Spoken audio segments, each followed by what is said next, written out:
Serial killers are unfortunately very cool. I don't mean that I find them cool, but from everyone and their mum watching that Dahmer series and an amount of money that rivals the national deficit spent on stamps to send fan mail to Ted Bundy by lonely women, there's obviously some appeal about a guy who would gut you the second that you're alone with them. With movies like Silence of the Lambs or I Saw the Devil, side note, go and watch I Saw the Devil. I know that you all watch subtitled anime, so you can deal with the Korean, but with movies, I can begin to see why people like serial killers. The difference being that I think that the fictional characters are an interesting study on evil, whereas middle-aged women from the Midwest are creaming their jorts over an actual psychopath. But there are some serial killers that cannot be simped over, because they are a shadow, a whisper in the ether. Rumours of their presence are spoken in hushed tones, and general unease afflicts affected areas because the danger could very well still be present. Yes, serial killers from unsolved cold cases. Most of these serial killers just go by their location or habits, like the Long Island killer, the babysitter killer, but some of them unfortunately get very cool names, and while they aren't simped over, they still get admired, like Jack the Ripper or the Zodiac killer. However, the subject of today's video was slapped with the worst fate that a cold case killer can imagine, other than incarceration. A goofy-arse nickname that makes it impossible to take him seriously. But despite that, he is still viewed as Glasgow's most mysterious unsolved serial killer. Bible John.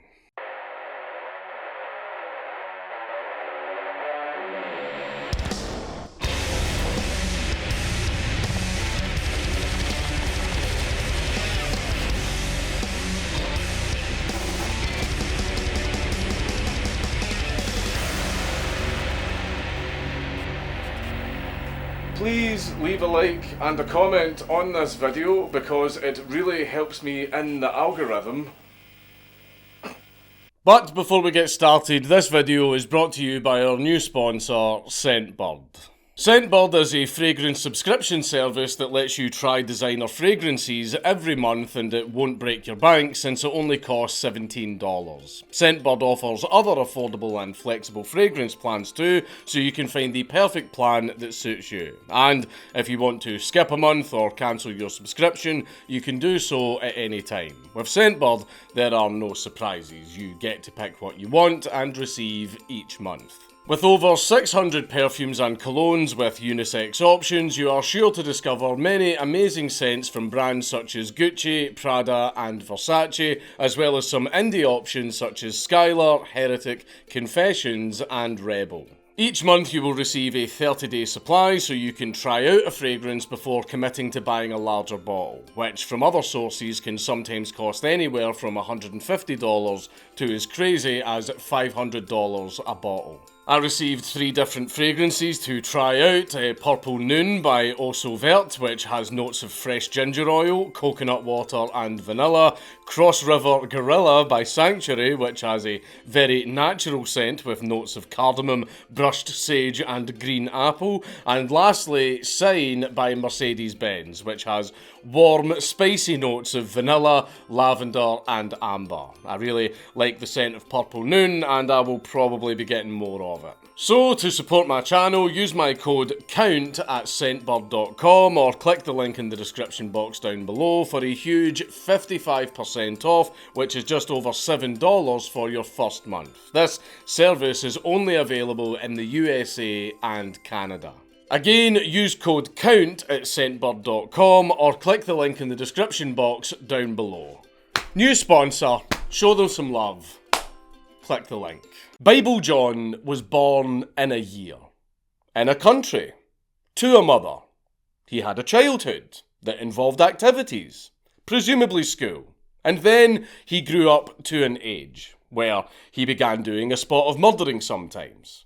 You'll forgive me for the early life section of this video being quite sparse because We've no idea who the fuck this guy is. There are theories out there that we can get into later, but as opposed to other mad lads where we can dive into their development and see what caused their behaviour and see what makes them tick, we can really only start with Bible John's first crime. Patricia Docker, a 25-year-old nurse working at Mearnskirk Hospital and mother of one, decided one night to get on her glad rags and head out to the dancing. On the 22nd of February 1968, she told her parents that she would be heading to the Majestic Ballroom. But once she was out, she actually spent the majority of the night at the Barrowlands Ballroom, or the Barras as it's more commonly known. The Barras is now pretty much just a marketplace and a venue for musical concerts, but back in the day it was actually one of the most popular nightclubs in all of Glasgow. We don't know why she had a sudden change of heart about what particular floor she would be cutting shapes on, but it's possible that it was because of the regular Thursdays over 25s nights that were held in the Barras. And over 25s might have been the crowd that she was looking for, because she and her husband were not on the best of terms, and a suitable replacement might have been what she was looking for. Also, an older crowd is a lot less annoying than a bunch of teenagers running about acting like wee fannies. You think boomers are bad now? Imagine how boomers were when they were zoomers. Unfortunately, Patricia never made it home. The next morning, her naked corpse was found at a garage in Carmichael Place, just a couple of yards from where she lived. The police were called and an investigation was started, but they learned very little because this was the 60s and forensic science just wasn't really a thing yet. All that was learned from canvassing the area was one neighbour reporting hearing a woman shout, "Leave me alone," which is sadly quite a regular thing that you hear at night in Glasgow. Could have been Patricia, could have been anyone. A search of the area found her handbag in a nearby river and her watch in a different body of water, but her clothing was never found. The post-mortem report confirmed that the cause of death was strangulation, by belt or by something similar, and her head and face showed evidence that she had been beaten very severely before being strangled. Despite her being naked, there was no clear evidence of her being interfered with. However, the police, through inquiries, now assume that she probably was interfered with before being murdered. Patricia's death was tragic, her murder unsolved, and in all likelihood we will never know who did it. However, one murder does not a serial killer make, and as far as we know, it took our killer over a year to strike again.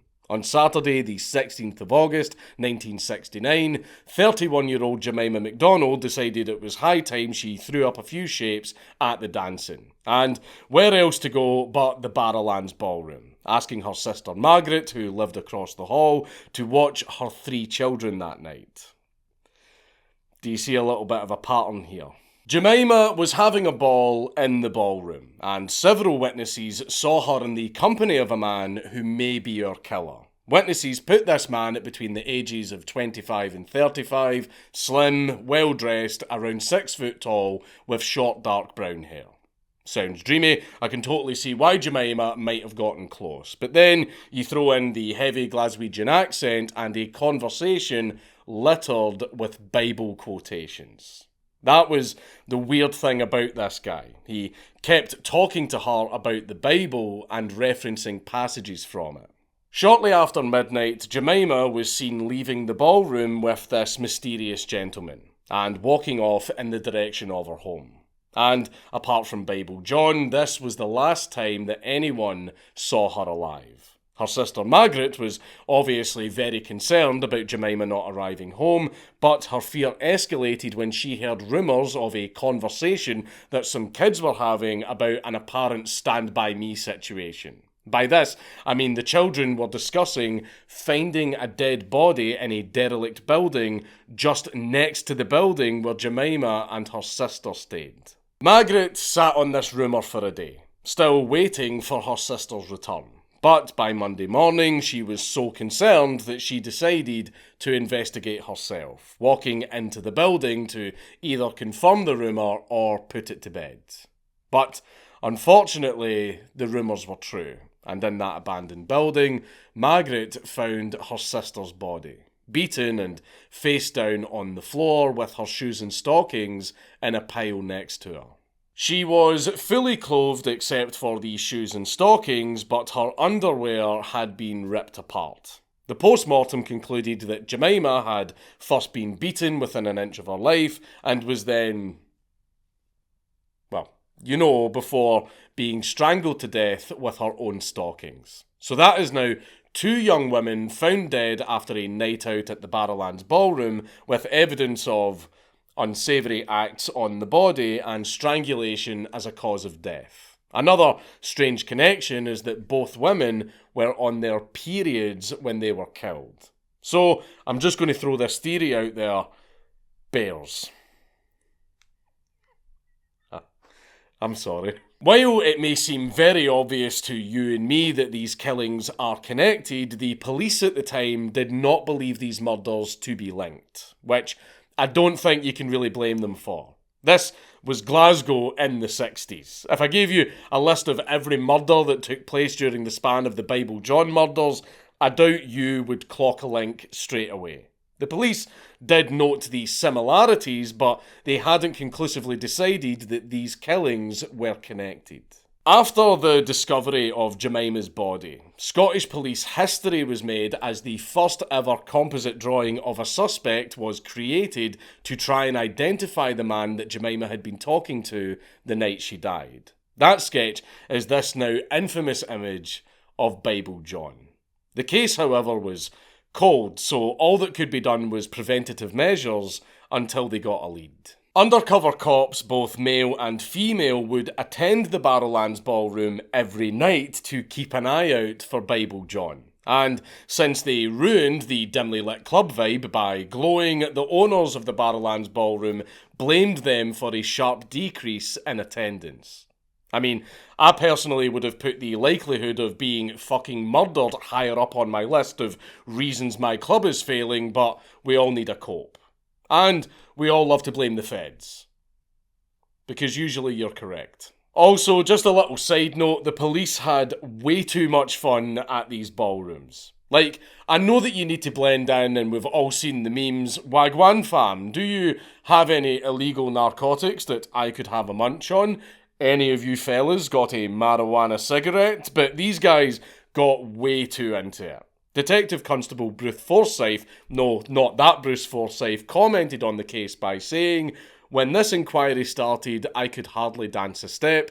Now I get better every week." Detective Morag Cameron stated, "I must have been to hundreds of dances and sometimes go to 5 ballrooms a night." Your tax is hard at work, ladies and gentlemen. In late October of 1969, the police surveillance of the Barrowland Ballroom came to an end, because it wasn't going anywhere, and I once again remind you that this is Glasgow in the 60s, so having police out at the dancing every single night was a bit of a waste. Bible John then struck while the iron was hot, either knowing that the police surveillance had ended or waiting for the spookiest day possible to continue his spree, as the body of 29-year-old Helen Puttock was discovered on October 31st, 1969. Her body was discovered in the back garden of her flat in Scotstoun by a man walking his dog. Why a man was walking his dog through other people's gardens is yet another case that will never be solved, but the body was in a similar state to our previous victims. Battered around the face, a violation of a sexual nature, strangled to death with her stockings, and yet again, she was on her period. Although Bible John had placed her period pad under her armpit before leaving the scene. Why? Absolutely no idea. One strange difference was that she had a very deep bite mark on her right thigh. There were signs of a violent struggle, which means she did not go quietly, but I can't imagine a situation where that was the move that John would have to pull. Unless Helen was a secret black belt and had Bible John in a triangle, or if John was a bear. However, it's from the investigation of Puttock's murder that we actually get our best clues to who Bible John is. as Puttock was not out alone that night but was in fact with her sister, Jean Langford. Unsurprisingly, they were both out for a night out at the Barrowland Ballroom, where the pair of sisters met a pair of men, both called John. The John who had danced with Jean said that he was a slater who lived in Castlemilk and he's otherwise unimportant. The John who danced with Helen, however, is our man of the hour, Bible John himself. And it is from Jean that we actually get the clearest description of the Bible basher that bashes women. Jean described this John very similarly to the John who was being looked for in the McDonald murder. Between 25 and 30, slim, well-dressed, specifically in a Reed and Taylor brand suit, 5'10", polite, well-spoken, and a very big fan of dropping lots of Bible quotes during conversations. Due to the longer time of conversation, a few extra details about Bible John were eked out, such as the fact that he smoked Embassy brand cigarettes, his full name, which was either John Templeton, Sempleson or Emerson, because Jean wasn't really paying attention and the music was very loud, and let's be very honest, it was most likely a fake name anyway, plus a deeper look into his religious beliefs. John stated that he was neither Catholic nor Protestant. And in Glasgow, that's just a great way to get stabbed by both sides. Despite no conviction to a particular branch of the church, Bible John seemed to have strong convictions in other areas, referring to the Barrowlands Ballroom as an adulterous den of iniquity. But, my brother in Christ, you're in it right now trying to pick up these women. But he also mentioned the fact that he was teetotal, adding, "I don't drink at Hogmanay, I pray." For those of you that don't know what Hogmanay is, it's Scottish New Year. Jean, Helen and the Johns all left the Barrowlands together, but the Slater John, who doesn't really matter, took a bus at George Square, and the remaining trio hailed a taxi and took off from Glasgow Cross to Knightswood, where it dropped off Jean, before Helen and Bible John continued their taxi ride to Helen's home in Scotstoun, where unfortunately Helen met her end. I know that I've made a lot of jokes about periods attract bears, but a likely theory that explains why all of these women were murdered so close to their homes is that John asked to come inside for a spot of hanky-panky, which is very unchristian of him. And the women refused, either because they didn't want to have sex on their periods or because they simply didn't want to sleep with him, and being on your period is a polite excuse to try and protect the man's ego.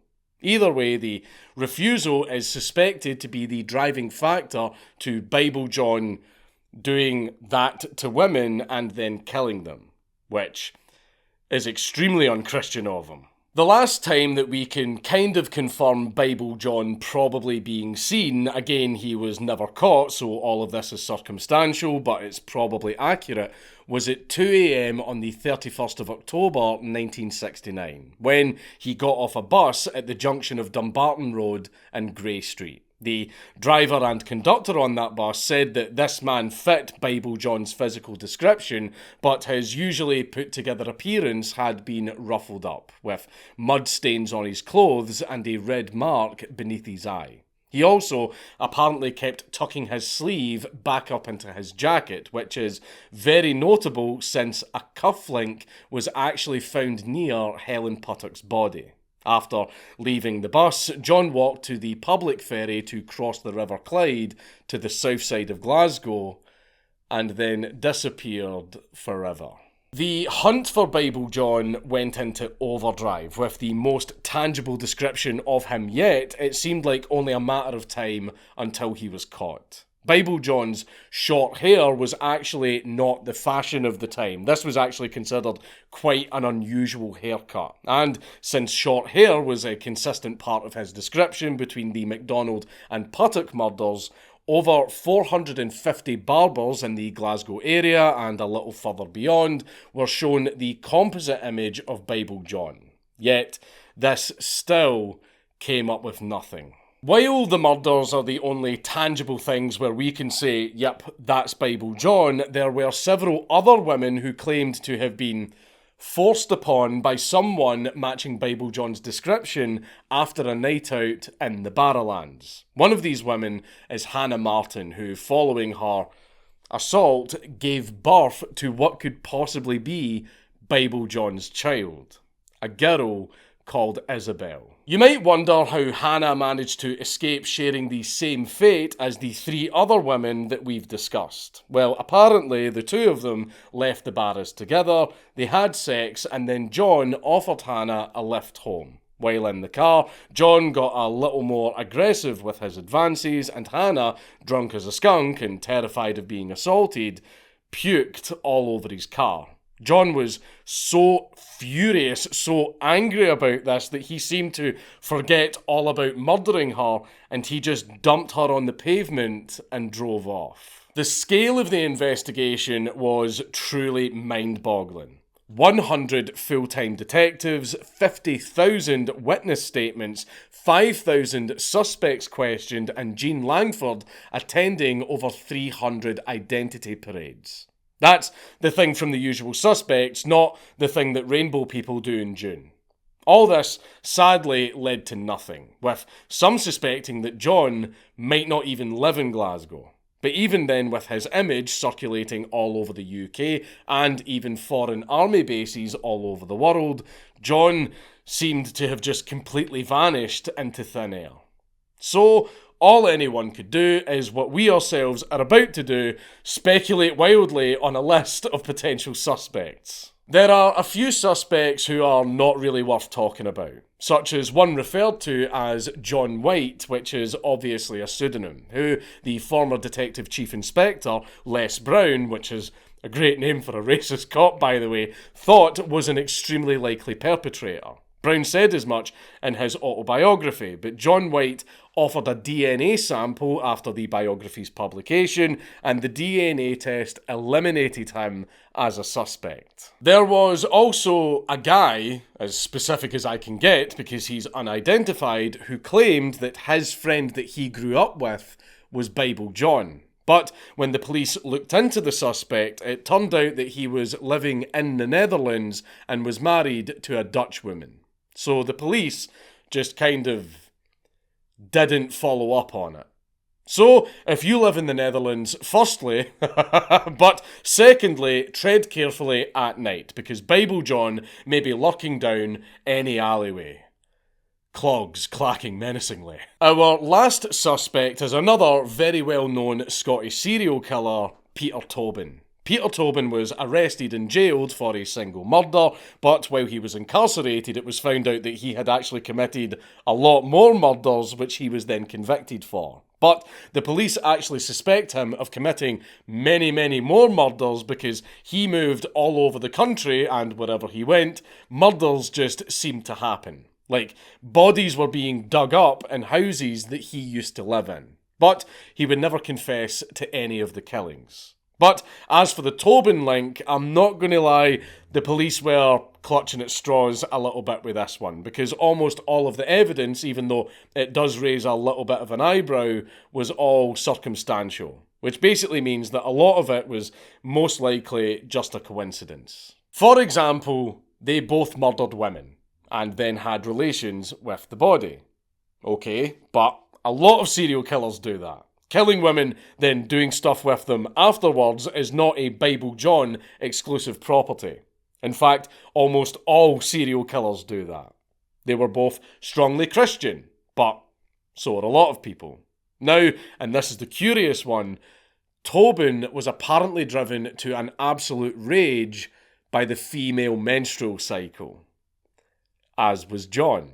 Other similarities were both Bible John and Tobin claimed that they did not drink at Hogmanay, and that they both had a cousin who once scored a hole-in-one at golf. So the similarities went from very generic to kind of specific.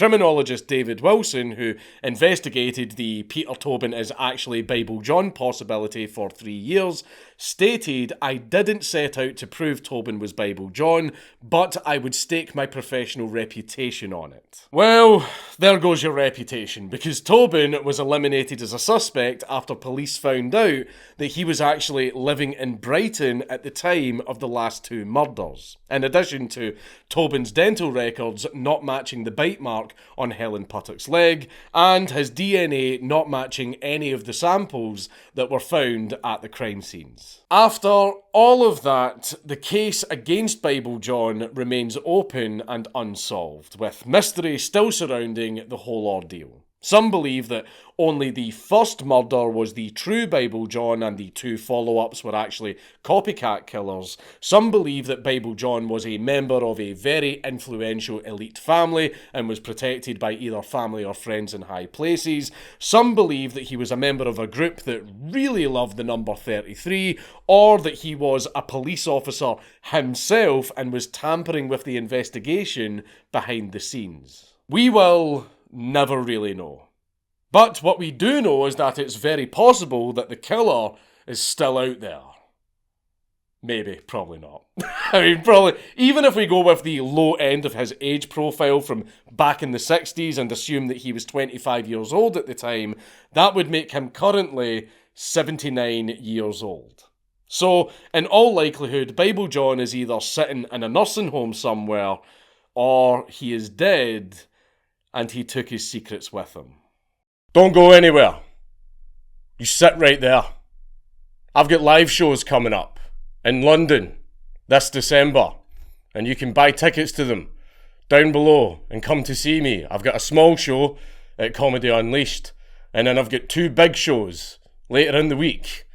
You can come to my shows if you buy tickets in the links down below. For the 4 women who watch this channel, you can buy them as an early Christmas present for your man friend or boy toy or whatever the hell you've got. I don't know what women do, but still, come to my show and I will tell funny jokes, and I promise I'll only be a little bit racist. Just a little bit racist. But anyway, come to my show. I want to see you all in person, so I can fight you. It's Count Dankula on YouTube. Everybody subscribe.